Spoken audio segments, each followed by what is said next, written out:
Hey guys, today I'll teach you how to make Twitch shakes like After Effects in Blurrr.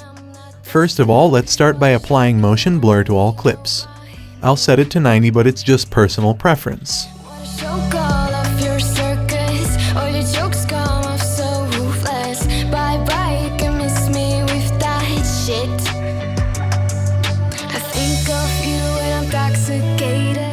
Open the effects panel. For the shake itself, you can either add oscillate or jitter. In the project file you will find both versions.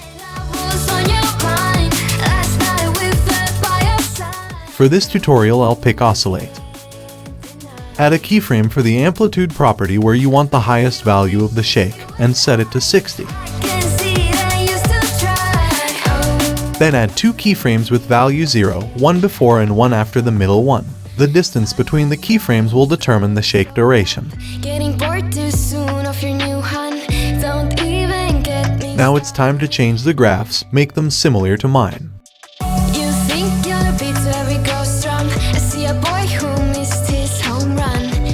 To finish off, set angle to 90 and direction to orbital.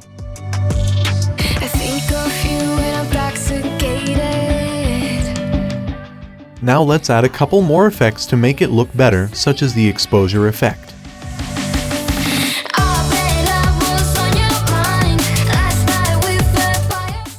Follow my steps, it's basically the same process we did for the oscillate effect. Just pay attention to place the keyframes like you did for the other effect.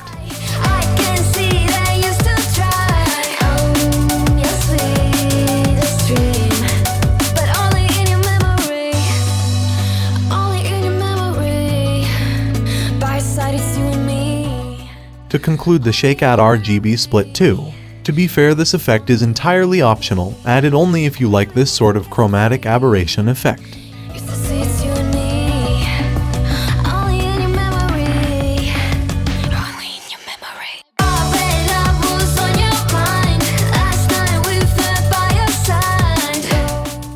Now that we are done with the shake, you can duplicate the effects layer and move it above the other clips you may want to add the shake to.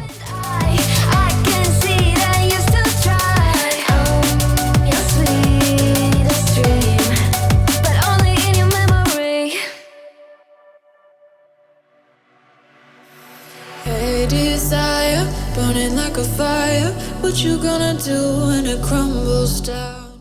Here's the final result. Down to the wire.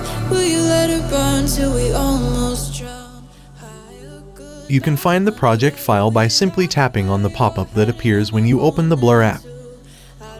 If you prefer, you also have the option to download the QR code project from the description. It also includes the CC.